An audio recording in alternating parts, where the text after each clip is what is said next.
The true racists. Here and around the nation, teachers are being re-educated to recognize systematic racism as never before. Mandatory diversity, equity, inclusiveness trainings reveal that doing work on time completely to the very best of a student's ability is really just another form of white supremacy. To them, individuality violates the communitarian nature of many non-European cultures prior to their contact with the West. These trainings assert that around the world, people living at the social and technological level of the New Stone Age were fundamentally communal.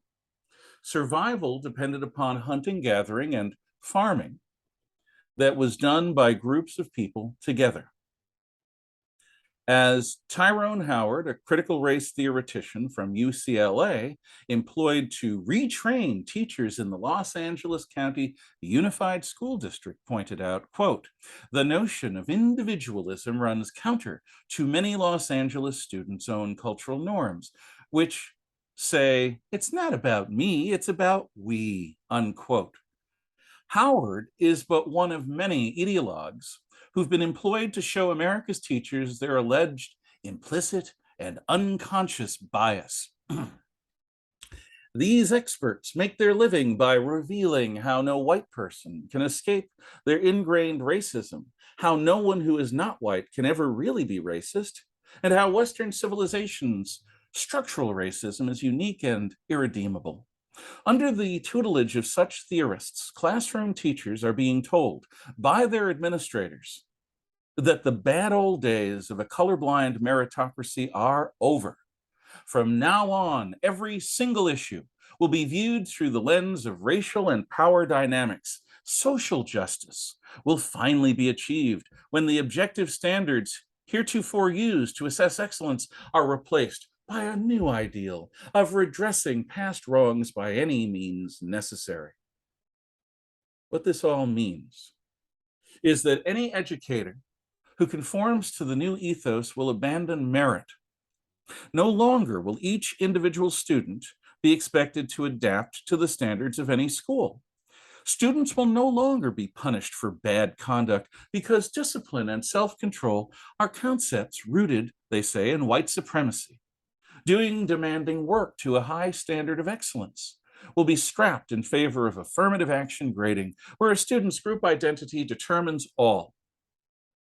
Learning knowledge and mastering skills will be eclipsed by lessons that teach young people that their personal dreams are irrelevant. Instead, what matters is to learn the ways of grievance, where all students know who to blame and from whom to claim reparations to compensate for the inevitable frustration of their own futile personal ambitions. This is evil. The worst thing that an educator can do is to teach any student that life is hopeless, that their choices don't matter, that their efforts to grow up are in vain. Only predators and parasites benefit from killing the spark of hope in an innocent with despair. More than anything else, young people need to see precisely how their willingness to sacrifice and strive are indispensable for success. Not everyone is brilliant or beautiful, but we can all learn to work hard without any compromise with mediocrity. The one essential for any success is dedication. These diversity, equity, inclusiveness advocates are the true racists. They assume that the universal qualities of a well-lived life are only for white people. They make exclusively white those virtues of self-discipline, punctuality, and hard work that would have brought prominence in Cusco, Tenochtitlan, Timbuktu, Baghdad, Tehran, Agra, Angkor Wat, Hue, Beijing, or Kyoto, as well as in Rome, Frankfurt, Paris, Madrid, or London. Their interpretation of New Stone Age cultures are also rooted in prejudice because most of these societies were not literate. We do not know who their heroes were. That does not necessarily mean that such spoken word societies had no heroes and did not honor personal excellence. In fact, the Neanderthal ceremonial burial of their honored dead certainly indicates that even pre-modern human peoples had heroes worthy of making the extra effort to send them properly equipped to the happy hunting grounds.